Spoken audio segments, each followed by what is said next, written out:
Welcome to another Keelhauled podcast. I'm your host, CaptainLogun, and we've got a lot of Sea of Thieves news to cover today, so tie yourselves to the mast and hold fast. Ahoy there, pirates. I hope you had yourselves a good week and a good weekend. I know I did. This week, I finally have for you the interview that I did forever ago with Chris Marlow. Now, it's been a long time coming. I know I promised it. I'm very sorry about that. But without further ado, I give you Chris Marlow, or otherwise known as the Great Mighty Poo. This episode of Keelhauled Podcast has been brought to you by two of the Patreons from patreon.com/Keelhauled Podcast. That is Chateau Neuf and El Jefe Esteban. Thank you for your contributions and joining in. If you'd like to get the show ad-free, or if you'd like to have your name shout out on the podcast in as a producer, feel free to head over to patreon.com/Keelhauled Podcast.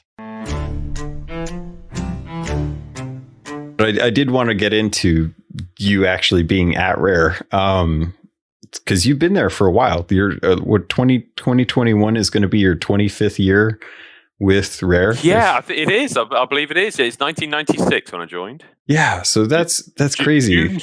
July of 1996. It's a bit hazy in memory, and no one seems to be able to know the exact start date, which is so annoying because I want to go on Twitter and go, today it's been exactly 25 years, but literally, man. I remember it being June. Microsoft kind of remember it being July, and it's like it's a real variance in no one has the exact records of when I started. So I don't have the exact day, which is kind of really annoying. So I could just make one up. I mean, you see, I have a letter. I have my start letter that says one thing, and I vaguely remember it got changed at the last second, or the start letter says one thing, but like me and Sean Parle remember because we started like within a week of each other. Mm-hmm. And we remember something else, and so it's all a bit vague. But when it gets to 25 years ago, who cares about the exact day I started? But it'd be nice to be able to go, yes, today, 25 years ago, it's been exactly this. And yeah, I thought, it's going to be a long 2020 to get through the 24, but 2020 has been just like a dumpster fire. So it's like this has just gone by and I haven't even thought about it. I'm really glad it wasn't this year because I wouldn't have been at the studio because they do something nice for the 25 years at Rare. So it's like, they do like they get the whole company out and they get champagne and they make a cake and all this kind of stuff for people who are 20 for the 25 years. I swear, you guys really have to cut back on showing just how awesome the parties are at Rare. Because it's really not fair for us just sitting there just being like, it looks great. It's so ridiculous. You guys have a giant field. There's always something cool going on. There looks like there's tons of really tasty food. And you guys post all these awesome photos of everyone hanging out. And I'm like, man, I want to work there. What am I doing? Yeah, we have a really good events team. So they're really sort of dedicated. And we have a team of, I don't know, about 7 or 8 people who are constantly going, right, here's the budget for the year. What are we going to spend it on? What's the best way to do it? Get the feedback on what worked and what didn't work on events, and constantly finessing it. That's really cool.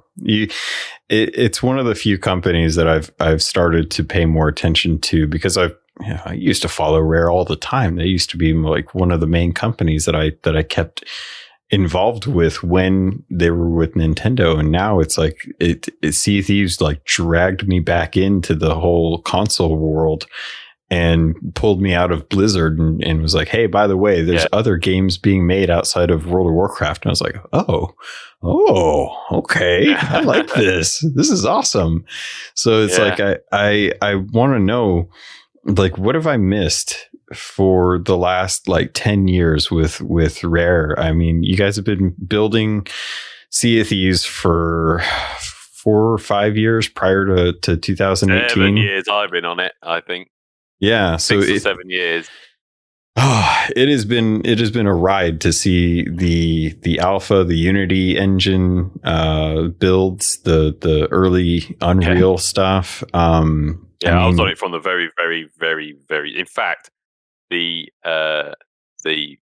prototype of Sea of Thieves came off the back of a Game Jam prototype a Game Jam game that a few people at Rare, Andy Preston and Shelley were designers on it. And oh, really? we had a game jam game, and we'd finished off what we were doing. We finished off Connect Sports Rivals and the DLC and the extra stuff for it. So we had a game jam coming up, which was supposed to have 3 days on it, and we had like 3 or 4 weeks, and we basically had nothing to. We said, and we knew it was coming up, so we started work on it, and we did something called Dead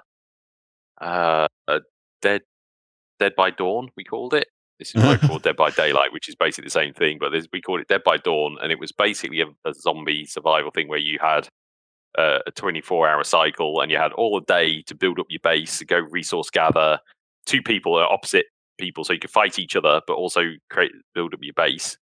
And and we had all the mechanics. So we had all the mechanics of interacting with doors and building things, we built up all the basic interactions and the ability to pick up this and take this there and hold this item and use this item and all this kind of stuff. We built up the whole tech for that over 3 weeks.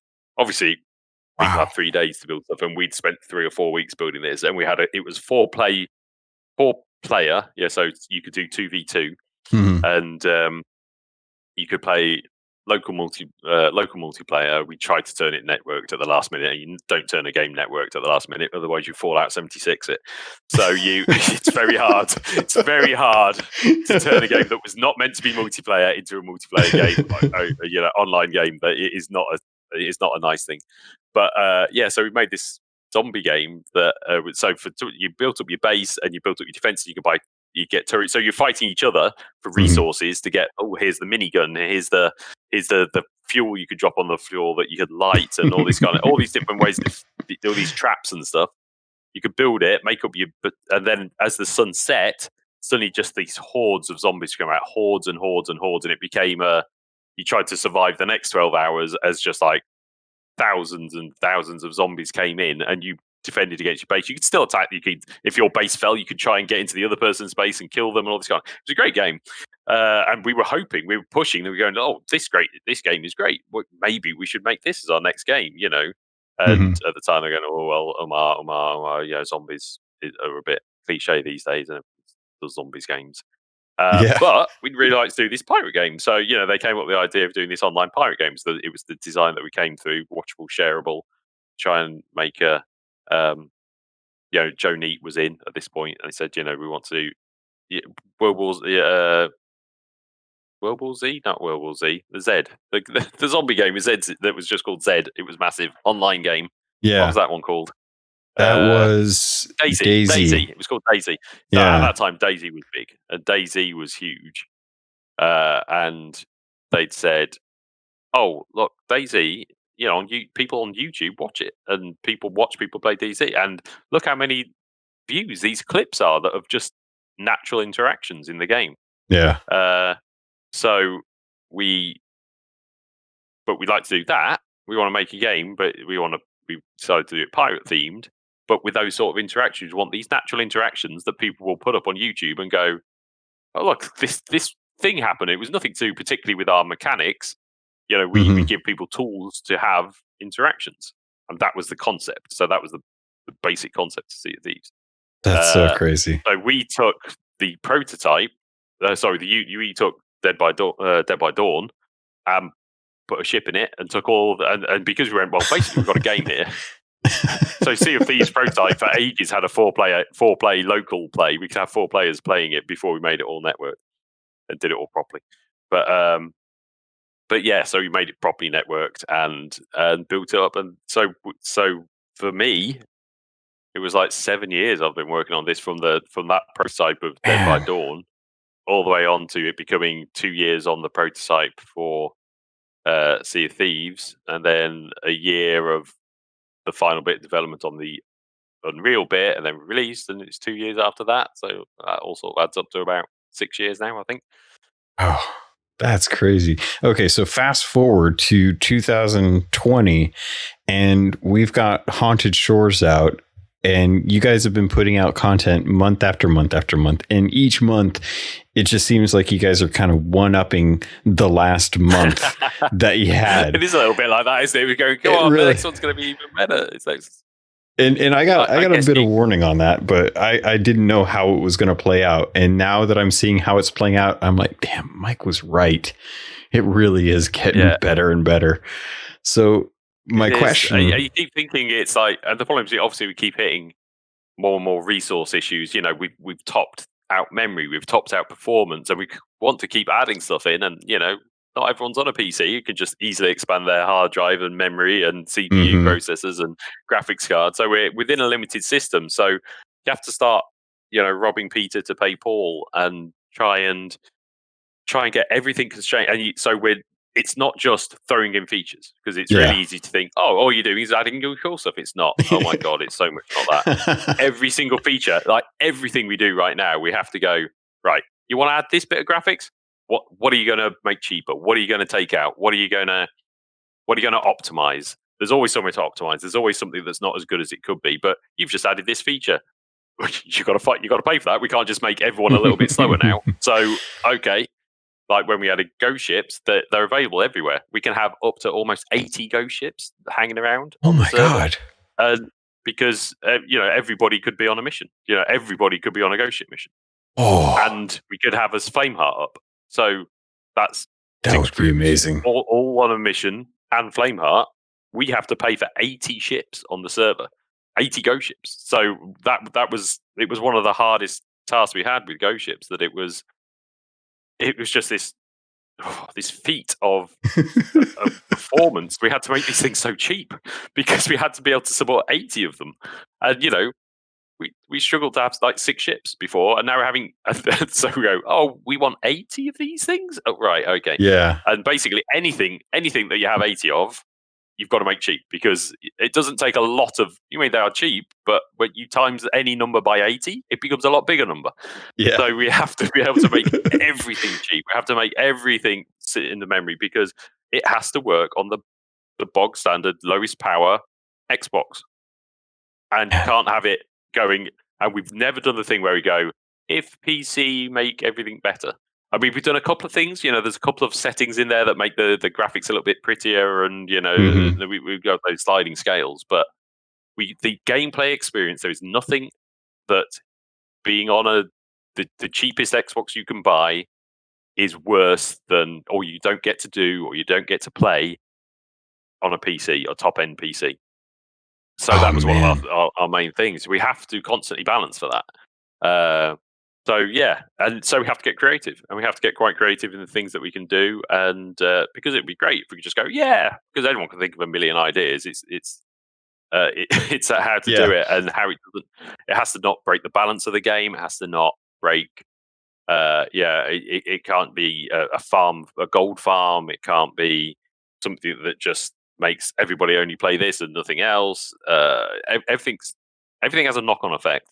I mean, some of the big things we put in Fire, I'm so glad we finally got Fire. And there's so many things in the prototype. We had, and they knocked it out the part. That Fire was yet again another one. The poor guys working on Fire. Oh my God, they put Fire and Pets. Both things. So probably a year to get in, and most of that wasn't getting Fire and Pets in. It was making them cheap enough to performance enough to be in the game, because it's all memory, and it's all performance, and it's all AI, and it's all ridiculous amounts of effects. The amount of times they had to try and get that Fire to not completely tank an Xbox when you look at it, and it's not I'm on fire. It's I can put 6 ships together all on fire, and this massive blazing inferno that I've made. It can't tank the server, and it can't tank the Xbox. You can't have some poor person on an Xbox just wandering by, and someone suddenly their frame rate drops to 5 frames a second. They're going, "Oh yeah, someone over there is making an towering inferno of ships." So everything has to be balanced like that, which makes it difficult. It's a challenge, because there's so many cool ideas that you can do, but you can't have 1,000 elephants. You know, it's the classic thing. You know, so it's. It's a constant technical challenge, let's say. So if I were to ask two elements in the game and removing them, how impactful would it be as far as freeing up resources? Is there a solid mentality why something like the original Skeleton Thrones that were released back in July of 2018, how come those are still in the game? I know they're tied to commendations and a title, but effectively they're kind of dead relics of an older system that was put into place back when you guys were first teasing out the ideas of what Build Red Adventures were to become and how you kind of moved into different cadence of content. But those, as well as the multitude of Duke the Dark Lord that are kind of hanging around the taverns, like would you be able to free up a lot of resources by having things like that taken out of the game? Not really, funnily enough. So, yeah, sorry. Yeah, we're not going to get any tall by removing a few thrones. No, I mean, the graphic, I mean, the island's streaming. So, you have some islands that are more expensive than others, but the cost of a throne is nothing. So there was no point taking them out. And once again, if someone, then suddenly you can't do the commendation. So you do have to keep them in for that anyway. Right. Plus, we don't want to take stuff out. I mean, we have monthly events and things like that where we try and use what we've made is this amazing sandbox of things. And that's what I love about it. So, we've got those skeleton thrones that we can detect that someone's sat in them or whatever.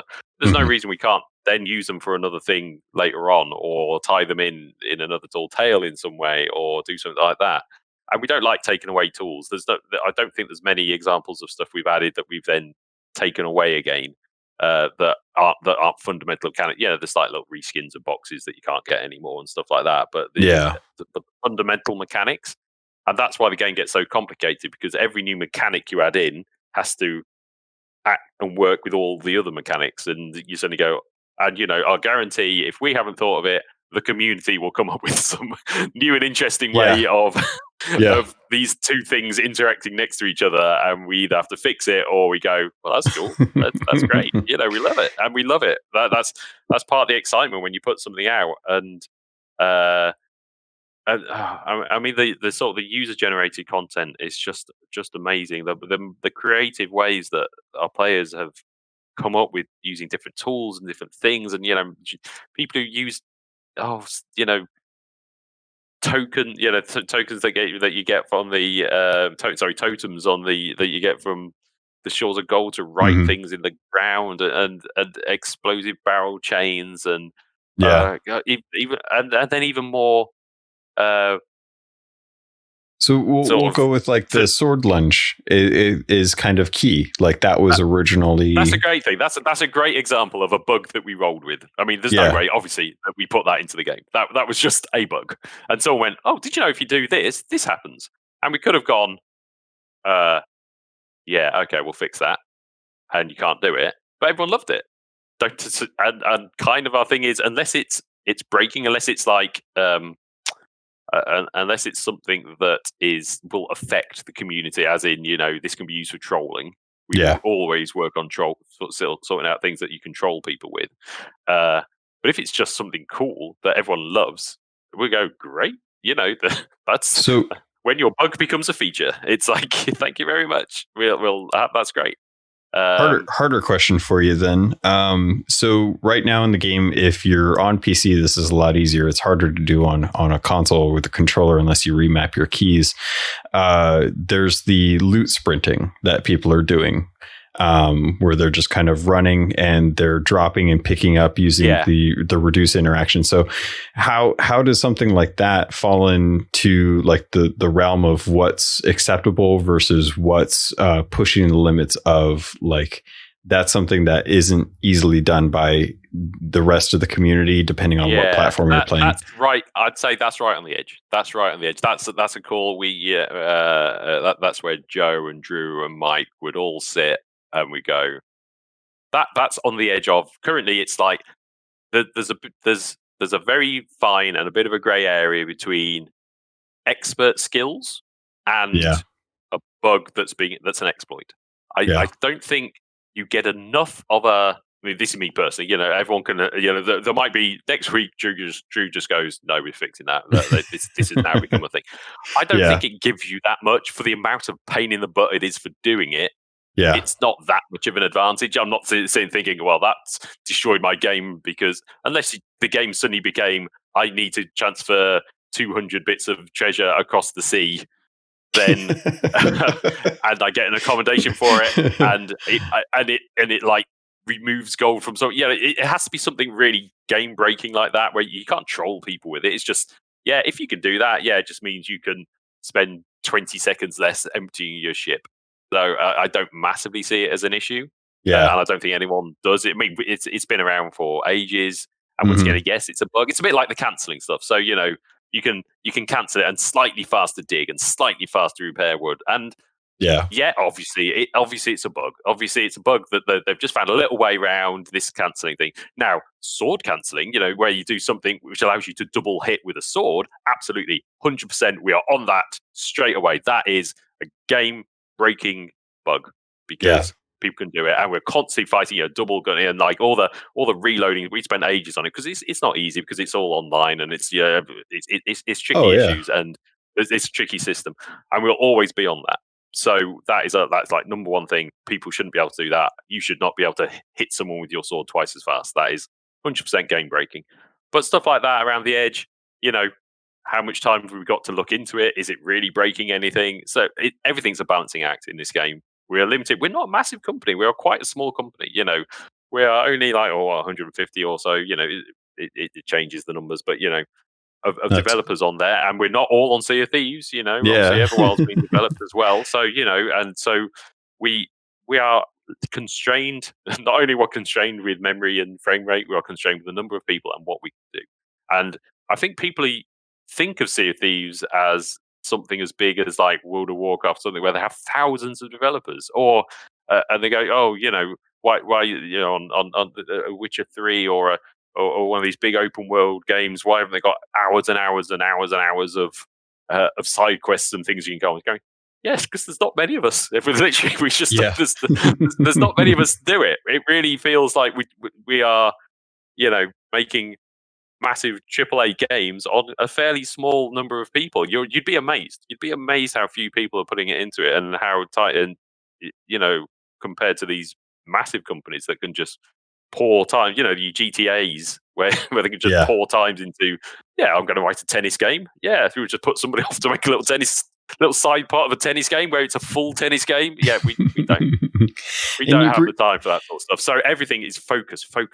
What is the best thing? Bang for the buck. What is the worst thing in the community? What's the biggest negative community sentiment? I'm going to concentrate on that. What's the best thing we can do here? Because everyone has a million ideas. We have this really funny forum post that's kind of almost become laughable now, but it was called like #EasyWin. Put all your ideas for easy wins. Something that will give a load of benefit for not a lot of development costs, because that's the perfect thing, isn't it? Right? You go, I can spend a couple of weeks doing this or a day doing this. It's a massive win. But that list just become ridiculous. Instead of going, that's not an easy win. That's not an easy win. Oh my God, that's going to take months to do that. Yeah, it's cool.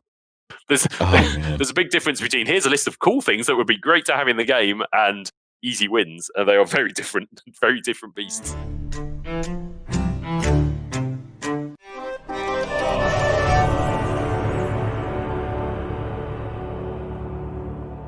Myth is a podcast about the very soul of humanity. Join me each week as I explore stories from our history, from our mythologies, about what it means to be human. I'm your host, Tom, and Myth is available on every podcatcher, anywhere. And if you're familiar with any of my other work, then you might realize that Myth is like a lorecast, but for humans. Join me each week on Myth. Hey Guardians, we are the Destiny Show Podcast, a weekly podcast about all things Destiny 2. We invite amazing guests from the Destiny community to share their stories and discuss the latest topics from the world of Destiny. Check us out on Apple, Google, Spotify, Stitcher, or live on Twitch every Thursday night at 7 p.m. Eastern, 4 p.m. Pacific. We will see you Starside.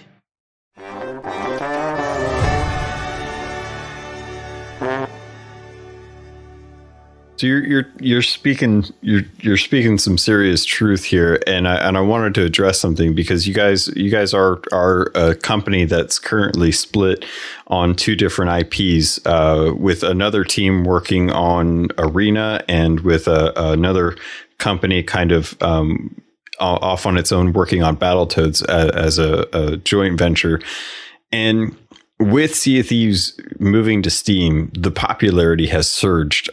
This game's always been good, but I think a lot of people are starting to pay attention to it because of the fact that there's just so much more that can be done in the game at any given time. And it's never going to be enough for everyone. But for you and what you work on, what are some of the things that you see other people rejoicing about when they get to check out these games? And then what are some of the stresses that you deal with, or do you deal with a lot of stress when you're looking at 10 million plus people playing across the world now in multiple countries that weren't originally kind of feeding into the community that are now getting into there? Does that put a lot more stress on you, or do you still feel kind of tight knit with the community and the team and just kind of keeping your head down as you're playing it? Well, I'm very active on like the social medias and Twitch and looking at the players, and we love looking at. I mean, it's been amazing. Steam has been amazing. See, all you want to do as a game developer is have someone play your game. You know, you spend years and years of your life pouring passion into making a game, and all you want to do is know that people enjoy it and know that people are out there playing it. This is the first game I've ever been on in my entire 24 years. It's such a weird thing. Suddenly it's so public. Suddenly everyone tells you what's good. Everyone tells you what's bad. Everyone, you see numbers of coming in. Before, the old days on the N64, you'd spend, if it's rare, 5-7 years, putting a game together. You ship it, you burn it onto silicon, and it's out the door. And you go, well, I got 5 magazine reviews, and that's it. and you don't hear anything out, and that's it. And you go make your next game. You have no idea, and then that's why it's so nice with like Conker's Bad Fur Day. You get this resurgence in this new online world where everyone talks about stuff and people going back and playing it, and you go, oh yeah, actually loads of people. Oh yeah, so you go out the door, you get some magazine reviews, and you get your sales figures. That was all you had, and that's all you could go on, really. And a few articles and the odd bit of online articles and that sort of stuff, but there was nothing. Whereas this is the first game where we really got a community. We've never had a community around a game. Obviously there's fan sites and that sort of stuff, which we always loved. But a community, we've never had one. And oh my God, did we knock it out of the park with this community? Oh, I can't. It's so good. I couldn't have asked. And I've never really known about communities before. Never played online games before. And there's something about, and I'd like to think, there's something about pirate adventure and that sort of stuff. But also, we spent a lot of time getting rid of troll mechanics and that sort of stuff, and flattening the playing field. And I know we got a lot of pushback at the start saying, "Oh, it's only cosmetic. How can you make a game that doesn't have progression in it, that doesn't power you up and level you up?" Oh my God! We constantly fought against it. We constantly fought against it because the natural instinct, everyone's natural instinct from the start. When Greg was working on it and Mike was working on it, it was. The prototype at one point had 10 power levels for your weapons and all this kind of stuff. We tried it all out and just went, no. This is wrong. This is wrong for our game. This game is about the life and the adventure, and I think it threw a lot of people, and that's why I think it took a bit of time for it really to take off, because some people got it. Some people got it straight away, and some people are going, "What do you mean? I play this for, and I'm not. Oh, I'm going to use cosmetics. Is this all you do?" And now I've played some more online games. I've realised how unique Sea of Thieves is, because you play a big online game like Ark or something like that, and you're there, or World of Warcraft or something like that, and you're there and you're your level 1 character playing with level 50 characters. You sit there going, well, what am I doing here? Yeah, I can hit with my stick for 1, and you can hit with your mega ton explosive for 10,000. Why am I here? I am useless to you. You're carrying me along because you want me to sort of level up. And Sea of Thieves, someone who drops in on day one can play with someone who's been since the alpha build, and they have the same toolkits. They have the same ability. They can contribute the same amount, and the only difference is skill, and that is so unique. I don't think. I mean, I can't speak for the designers who pushed so hard for this. I had no idea. I really had no concept until playing other games and seeing what we made, and I went, "Oh my god, that is really quite unique as a game mechanic." And I think that's part of the thing that made it special. And them spending so long getting rid of trolling things. Well, we had some terrible things in the game. In the prototype, oh my god, we had. I mean, it's great because we used to play it inside in the company. We used to got big tests, and we just go play however you want. And we had some terrible trolls in companies. I can imagine. Testers who love just finding things and being terrible to each other. And that was great because it allowed us to go, oh, this thing that on the surface sounds brilliant, sounds really good fun, terrible. Turns out to be absolutely terrible. And we had 2 years of finding that out before, and then 3 years for the final game. But we had 2 years of pure prototyping where we went, it turns out that people are terrible to each other given the option. Let's make, like when you used to cash in, it was the person who cashed in got the money, not the crew. Oof. And people would backstab, and it sounds great. You go, oh, that's funny, people backstabbing. Yeah, it's funny the first time. The second 5 times in, it really wears thin really fast. So you dig up the treasure, and then instantly you get shot in the back. Someone would grab that treasure and hand it in for themselves. Yeah. And the second we made it so that the whole crew got a share, that disappeared. It just like instantly disappeared, that bit of trolling, because someone went, people who would like shank each other to get that chest out of the ship and be the first person. This went because they went, oh, well, doesn't matter. Actually, I'll help out on the ship now because it doesn't matter. It doesn't matter if I'm the first person to dig it up. It doesn't matter if I'm the person who cashes it in. And it sounds really simple now because we've had it forever. But at the start, we just did what the standard way. We'll do it. Because the idea was the crew would get this haul, and then we divvy it out. You go, well, you did really well, so you have like maybe 60% of it, and you barely helped, so you have 10% of it. Yeah, but it doesn't work like that. Everyone just shoots each other and just steals it all at the end. So we worked on loads and loads of mechanics, so it would allow us to get rid of that trolling and make a crew and make the crew bond. But we still had to allow for people. That's where the brigging stuff came in. But that's why you brig someone, but you can't stop them getting the money because you stop them being actively in it. But we can't have someone just be using the brig as a mechanic to troll you. It's tricky, and we've gotten better and better and better at it. But we did do a lot of that prototyping to avoid that sort of mechanic.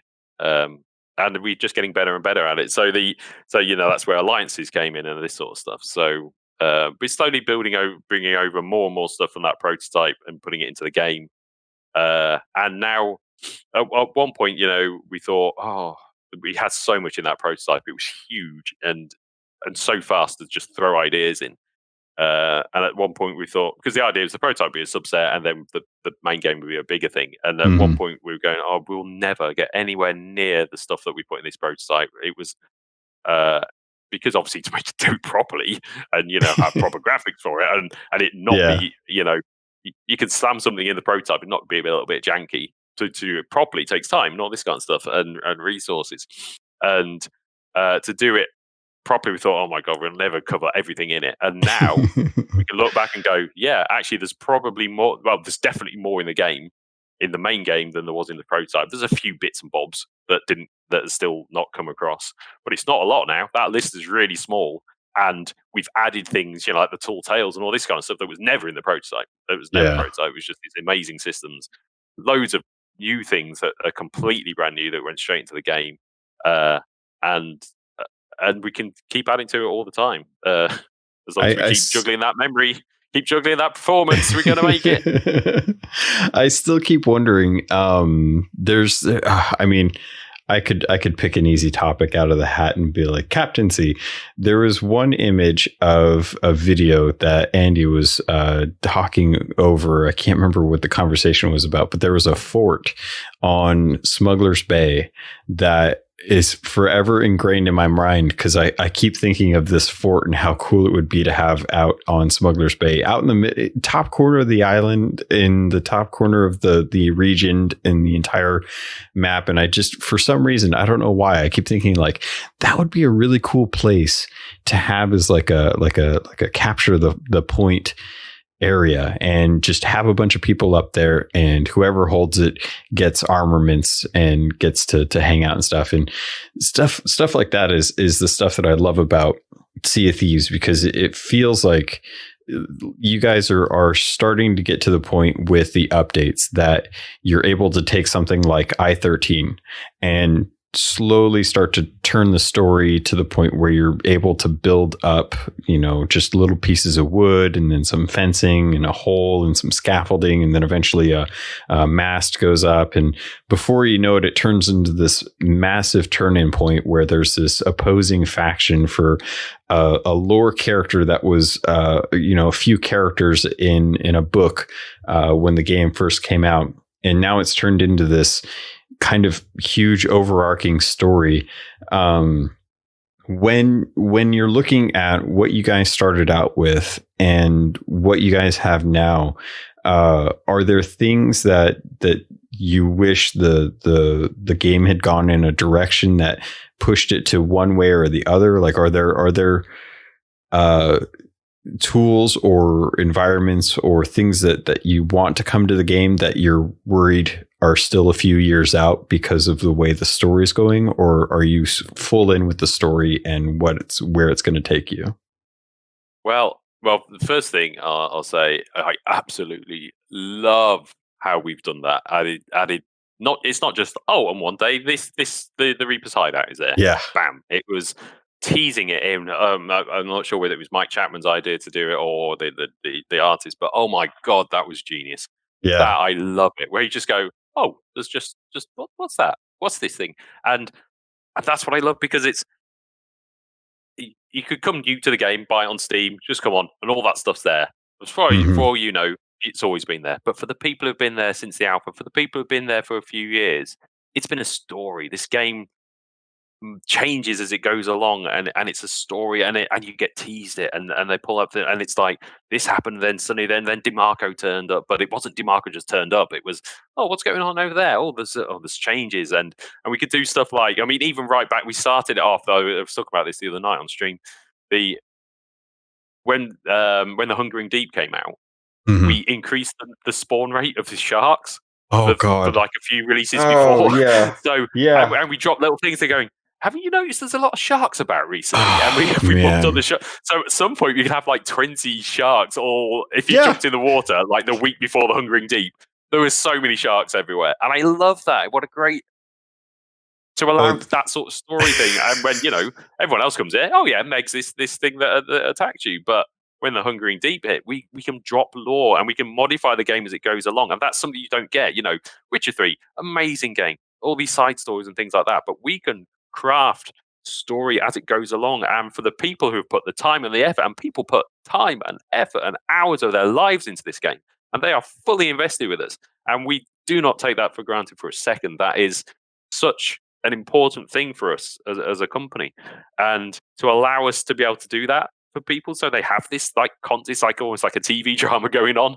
You live in this pirate world, but it's constantly evolving. It's not just, and here's the new release. It is, we'll tease this in and we'll drop that in and we'll get this thing, and it feels more like a story. And I almost feel sorry for people starting now because they haven't had that experience of how we got here over 2 years. And but that's great. Now we have people who have and people who haven't, and they can talk about it, and suddenly you have salty sea dogs who can tell the tales of 2 years ago when it used to be like that, and it's more than we could have dreamt for when making this game for that sort of stuff.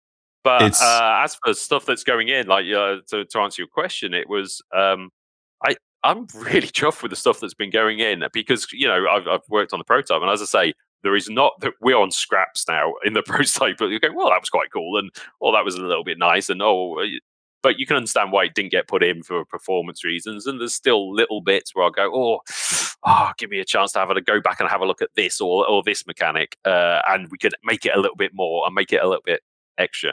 But once again, we are constantly on that perf and memory. We limited resources. So is it more important to add another attack to the Kraken, or is it more important to add a new thing, completely new thing? And almost always it's completely new thing instead of going back and revisiting. But but then suddenly something, unless we have a good reason to it, and then it might be, actually we've got this new idea for a tall tale or something that involves adding a little bit more. So that's what I quite like about every thing that was like a big story element. We also want to try and take everything. You go, okay, here's a new story element, here's a new tall tale, here's a new thing that goes into the world, here's a new event.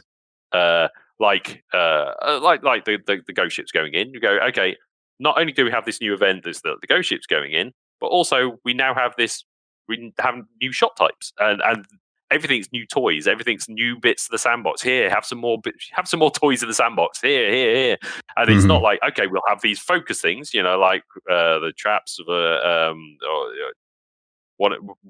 tall tale, and yes, you can go on that tall tale, and it's great, and it's this amazing thing, and it's all scripted and beautiful, Robin Bean, the music, and cool things happening. But also, we've made the Chest of Rage, so now we have this completely new mechanic and everything that gives you different ways to play the game, and then you just give it to the community, and the community thing that can do this. Here's 20 things we never even thought of how to use it, and we try to think of every way that you can. Believe me, we try to think of every way that you can use it to make sure that we don't break anything or do anything weird. And someone will always come up with something and go, "Oh, look, you can use it to do this," and you go, "That is amazing." In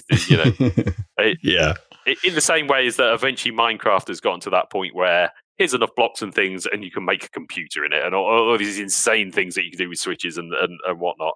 And I'd love to get to the point where we can add more and more stuff like that. So the more toys, the more things that we add that can be chained together in some way that allows the community to do more stuff. But because that's the extra developers we have. With the extra developers are the community. They will make Race of Legends and the Kings of Fishing and all these just amazing community-driven events. And the pirate games. All these sort of different ways of using all the toys and going, well, okay, there's no actual framework for this, but if we do this and do that and set it up and add these rules into it, you've got all these mini games that people can make with it, and they're massively popular and really cool, and then we get to support them, which is great as well. We managed to, as a company, we go, well, actually, that's a really cool idea, and they're putting loads of time into it. Can we support them? Can we do things that help them do that? So we have so much stuff we can do and so little resources, but but we will do what we can. And the community is so wonderful, and we will support that as much as we can to do what we can for them, while still adding stuff that no one in the community has even thought of. They have no idea what's coming up or what it is, because we love delighting, we love surprising. Because I don't think anyone thought ghost ships were going to be turning up, and just these new mechanics that we can put in, the stuff that people ask for, and then we'll eventually go, oh yeah, no, that thing you asked for, bam, here it is. But we like to surprise and delight as well. So so much stuff. There was definitely a point where I was constantly worried that there was going to be so many things, so many different mechanics in the game that I was just not going to be able to know, like, how do you approach a new person and be like, all right, well, here are the things that you need to concern yourself with a rowboat. These are the things that you need to concern yourself with cannonballs. Now, I understand that you can hit masts and have to burn through all these different tutorials for all the different mechanics that come to the game. And I kept wondering, wondering, is there going to be a point where Sea of Thieves has enough tools to satisfy anyone's ability to have fun with the game? And as we get closer and closer to the prospects of getting like private servers, I'm hoping that you guys will be able to bring some really cool tools to help kind of enable more things like Race of Legends and Sea of Champions and the King of Fishing and stuff. So I guess the one question I have as we kind of wrap things up here is looking forward with Sea of Thieves moving into next gen, having the opportunity to work on the Xbox Series X.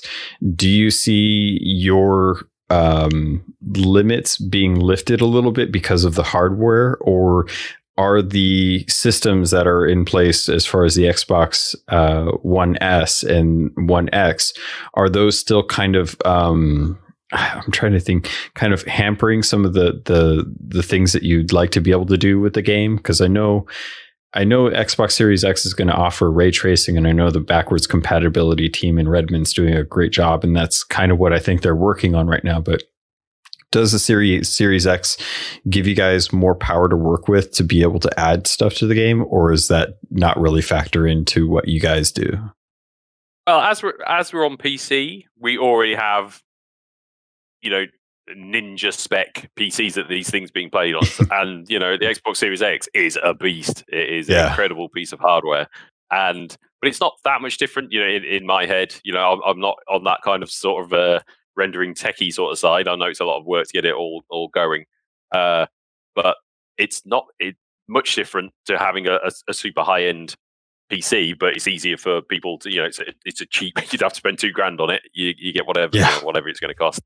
You get that, but we will continue to support that Xbox Series S. The lowest common denominator, and we will continue to make sure that people will be able to play this game, and we will never lose gameplay to that person just because they've got an Xbox Series S. And obviously, that will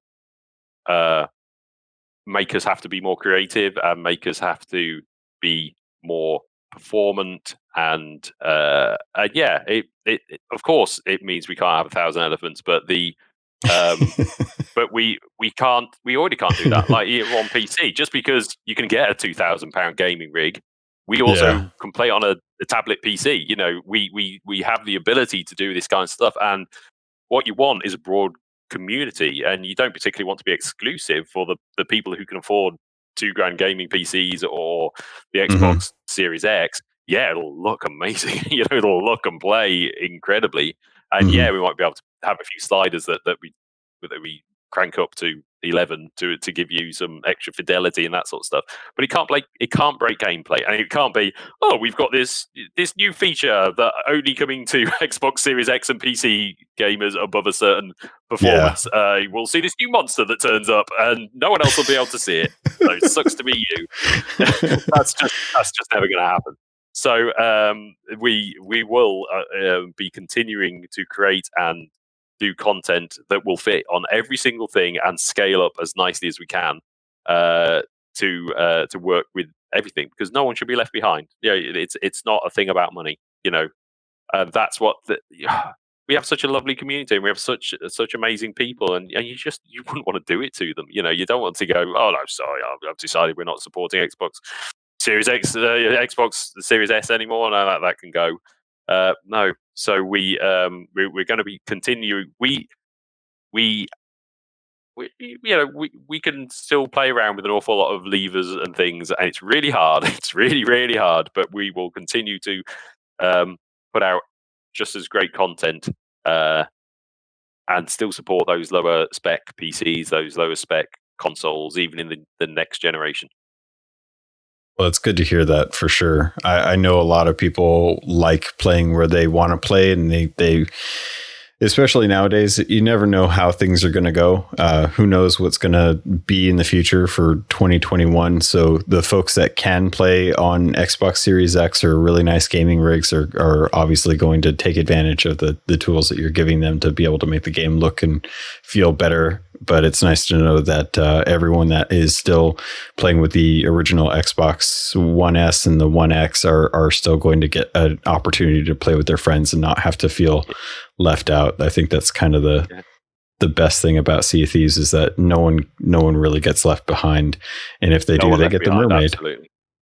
Yeah, yeah, exactly, and it's going to look beautiful on 8K triple monitor surround. I can't wait to see the screenshots that you already have. PCs that can do that, and oh my god, this game will definitely ramp up to look beautiful on that. On those systems. Curse Jeff and his giant curved monitor with the screenshots. It's so not fair of him posting those photos. I saw those and I was just beautiful. Like, that's not fair. That's not fair, Jeff. You shouldn't be doing that. And that's something that we never really. I mean, we knew the game was beautiful. We knew the game had great water. # great water. It was in the very first trailer that we put out, and everyone says, "Oh my god, the water's so great." But the day and night cycles, the differences in the day and night cycles, but the constantly changing gameplay for that area, and then with fog being added in, and all these different things that constantly change it. Fog. We never really thought, like the Sea of Thieves, SOT shot and all this kind of stuff. And now we actually have an official, competition that you win sales for doing different themed photos. It is such a great idea, and we love at the creativity that comes out of those shots. I mean, God, those 4 winners of the ghost ones. Yeah, I love the one where the ghost was inside the cabin. It was taking forever, but it's like, oh my god.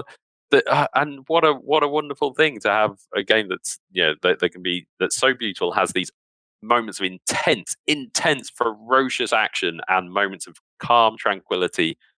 It's such a special game. A special game. Yeah, I absolutely love it. And it's funny because I always come back to this quote that Craig had for, I'm blanking what the name of the magazine was. Edge Magazine had that interview with Craig, and he made that quote about how putting levels in a game to make you feel like you're getting powerful when all you're doing is raising the power level of the creatures that you're fighting was just this giant lie. And ever since then, I'm like, oh God, I'm just being lied to. Like, I don't need this number to make me feel better about getting better.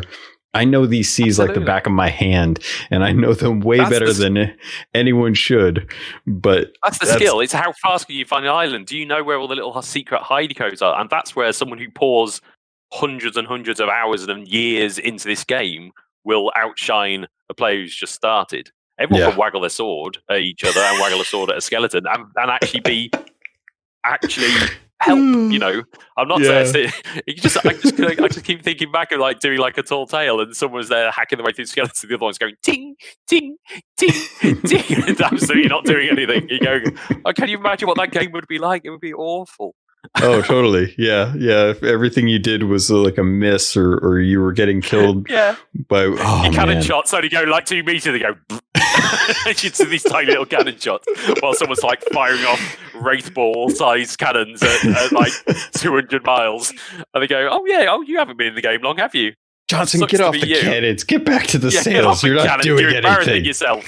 Oh my god! You should feel bad. Get out the speaking trumpet. I am so sorry. He's still new. He's new. He's new. We're trading him up. We're power leveling working on the levels now. We're giving him rubber cannons to start. Yeah. Sorry. Bring out the Kraken with the little the floaters, little bathing, little armbands that sort of like go and tap you. Yeah, we'll take one of those out. Yeah. Can you imagine if that had been the game?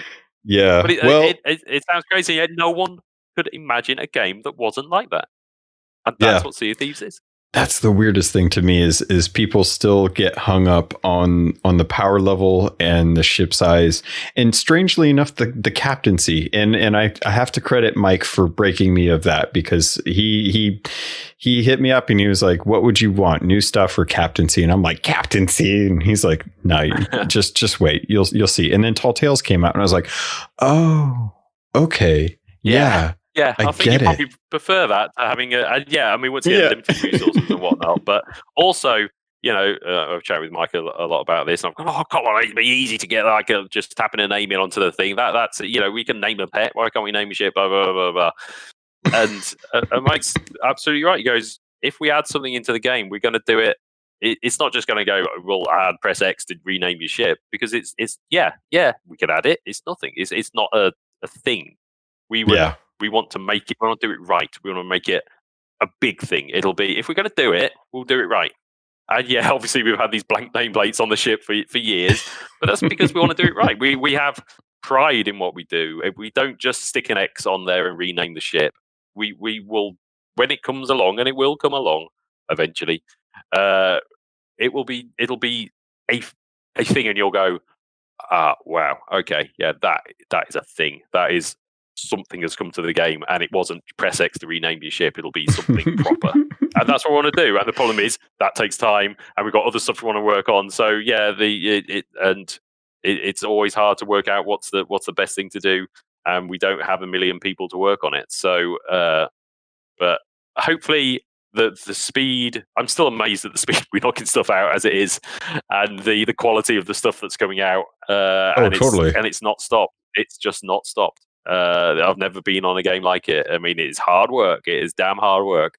And I haven't seen a company that does that. Yeah, work. No company I know does this. I don't know anyone offhand that I can think of that is consistently putting out better updates every single month. You guys have been doing it for a year now, and I'm like, this is insane. Like, this is crazy. Like, you guys took a month off in May to cope with Corona and having to work from home and having to transfer 40 gigabyte plus builds to each other to be able to work on them and test them and stuff. And I'm like, I'm kind of okay with this. If you guys want to take a month off every other month and just kind of chill, get some breath, have a barbecue, like, go for it, because I'm kind of cool with all the stuff that's coming out. Like, it feels good. Like, we're in a good spot here. So you don't have to. We want, kill ourselves to do it.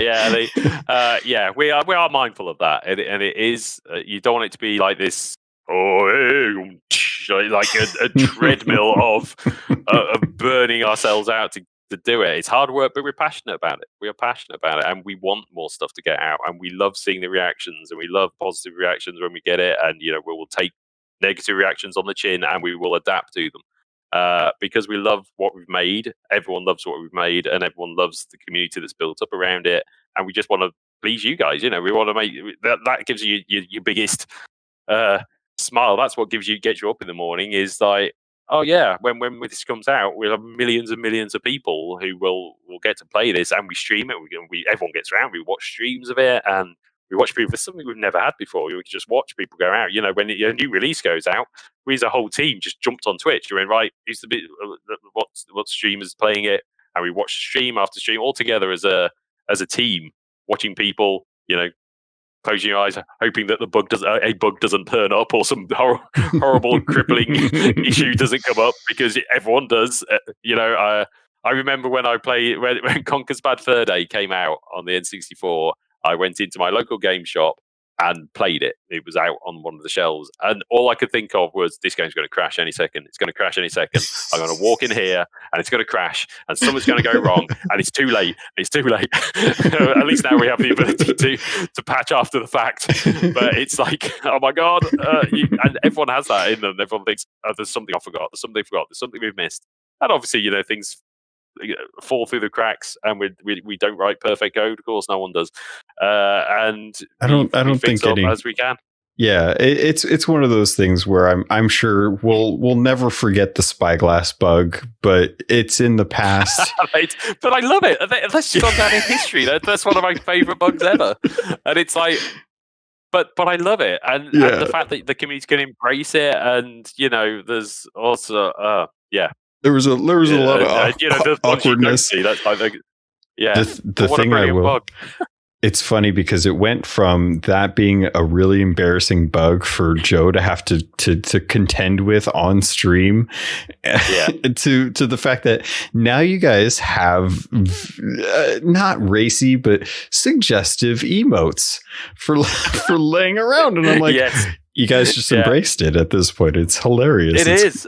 And, you don't know what your community is going to be like. You hope that they'll be playful, and but that's what we work out, and I feel we're confident now. We've got an amazing community behind us who are very vocal but also very loving, and they'll give decent feedback, and we can be more confident in what we can put out, and we kind of know what people like and what people don't like, and we're constantly tweaking and have the ability to tweak and try things out, and it's an amazing situation to be in, and long may it last. Yeah, I can't wait to see just what the future holds. This is, I played World of Warcraft. I've been playing World of Warcraft. I haven't really ever quit, but it's been 15 years now, and it's still nobody actually quits World of Warcraft. No one ever actually quits World of Warcraft. We take breaks, but that's just because someone distracts us, and then we get back to our main. I'm used to the long end of a game and seeing where it goes, and having people come and go and change paces or change positions. And Shelly has just surmounted any expectation I think any of us ever thought of as far as like progressing in the company. So I'm looking forward to seeing new faces come into the company. I'm looking forward to seeing where new adventures take old sailors from the team. And this game just needs to survive for another 5 years at bare minimum. If I can do anything. It's like I remember the World of Warcraft hitting its 10-year anniversary. I remember Minecraft hitting its 10-year anniversary. Oh my god! But if Sea of Thieves can hit that 10-year anniversary, what a special thing that would be. Yeah, something that they were going, oh, when it comes out, oh, where's the content? Hashtag no content. Hashtag lazy devs. It's like, but for a game like that, for people who really got it and gone, yeah, I've got it, I support it, I'm happy to play this game for 10 years, that would be amazing. That what an achievement in life for a developer to have gone, I've made a 10-year game, and this has the legs. I absolutely, this can just keep going and going and going. Oh, totally. If we keep with the support of the community, and I can't think of a better community, and we are passionate developers on it, and can't wait. Just can't wait. Well, you imagine if we come back a year from now, we'll already hit past that third or a third of the way there. So, we're moving into the third year of Sea of Thieves, and it's, unless like something happens, and I can't imagine that it would, and Mike just goes on a rampage and burns up all of his notes and never comes up with another idea ever again, I'm pretty sure there's going to be plenty of story. I know that the artist team loves working on this game, and I know you guys love building everything for it. So I'm excited to see just what's coming down. I know I get a lot of flack for kind of being on the fence about stuff, because I like to be, I don't know, I do the show alone, so it's I have to be my own worst enemy at this for things. So I always have to try and look at it at both sides. But man, Chris, I just love this game so much, and that's hard coming from looking at World of Warcraft and Nintendo and my past and being like, I've loved a lot of games, but man, there's only a couple. I have how many tattoos do I have? 1, 2, 3, 4. I have 4 tattoos. One of them is Sea of Thieves, and it happened within the first year of this game launching. And I can tell you, no game has affected me as passionately as this game to push me to learn how to create content, to get a tattoo of it, to build a community up around the content that I create and to engage so heavily with the dev team as much. I care more about you guys at Rare than any other company that I've ever worked for or ever looked into. Like, so sweet. It's so amazing to kind of follow you guys' personal life and to have an opportunity to even have that has just been so great. So I cannot thank you enough, for one, for chatting with me, for two, for being public about what you guys do all the time, and for three, pouring your hearts into this game for the last 7 years, just to give something to a world that didn't know they wanted this until it arrived, and now to actually have it and to get to see it build into what it's become. So thank you. It's been amazing. You're welcome. What an amazing monologue. Thank you. Thank you. That absolutely. I've never known a team quite so passionate about what they do, get so excited about the new stuff that they come in. And like you're saying, from designers to audio to animators to to the artists, to the background artists, to the programmers, everybody gets excited about the stuff they're doing, the new stuff. They go, yeah, this is really cool, and that's what brings people's A game. People will rise to the challenge because they're excited about it and they're passionate about it. It's not like, oh, I've just got to make another crate or whatever. It's like people go, oh my god, this is cool. This is properly cool. This is really, and it ups people's game and people get excited about it. Suddenly, like the VFX, like the Go ships we talk about in the design things, we go, oh, wouldn't it be cool if they came out of a portal? Wouldn't that be cool? And they go, oh, yeah, but surely that's too hard. No. Oh, I'm on it. I'm really going to do it. Or the animations in fishing, or all these things that I've worked on, these tools where people just went, oh my god, we could do this, we could push that, we could do that, we can do this, and that passion is what it gets released into the game, and that's where I think that's the magic sauce that people see when it comes out, because people don't see we've just done this and this is a new AI type and I hope you enjoy it sort of thing. It is, people have got excited about it and done their best work to make whatever they're looking at that time, whatever bit of thing they're working on, they were passionate about it and poured love and passion and time into it, and then it gets unleashed, and then we get the feedback. We get amazing feedback about stuff, and it just makes it all very much worth it. All the hours and stress. Yeah, I can't imagine how much stress you guys must have gone through. But I've kept you long enough. I have to let you go because I'm sure you've got the rest of your Saturday to get into. And I just can't thank you enough, man. I can't wait till we get a chance to sail again. And yeah, absolutely, let's do it. I'm definitely going to be jumping on the streams to cheer you guys on as you guys go out and have more adventures as much as I can. So thank you so much. All right, Pirates, that's going to do it for this episode of Keelhauled. I hope you enjoyed it. I hope you enjoyed the interview with Chris. He's a great guy. I had a really good time talking with him, and you can always catch him over on Twitch as well. I'm going to have links to their channel. So if you want to go say hi, ask him any questions, say thanks for all you do, things like that, I'm sure he would appreciate it. So make sure you do that. And while you're at it, feel free to head over to iTunes and give me a review on the podcast if you want to support me. There's not a lot of ways to support me, but that is definitely one of the best ways to help make sure that my content is getting out there for people to see. As you know, with Game Pass, iTunes is kind of the keeper of the keys for a lot of stuff. So we'll have to see how things go in the future with that. I'm still kind of bummed about that, but regardless, definitely would appreciate anything you guys do to help support the podcast. If you want to get a hold of me, or if you want to talk to me about something, there's a lot of ways you can do that. You can head over to Twitter, hit me up at CAPT_LOGUN. You can always send an email, CAPTLOGUN@gmail.com, or just head over to the Discord. The link is always in the show notes. You can always say hi, come in, introduce yourself, put your name in the What's My Gamertag section, look for Pirates, talk about other games. I know there's a lot going on right now, so who knows? You guys would probably have a really good time hanging out with there. We got a lot of great people in the Discord. Come say hi. I appreciate it. And Pirates, with that, thank you I love you, and I look forward to sailing with you on the Sea of Thieves.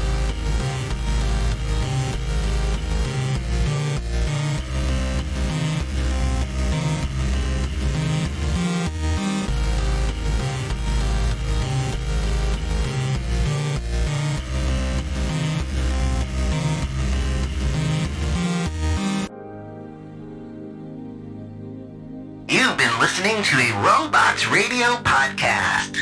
Smart shows for interesting people. Check out all the shows at robotsradio.net.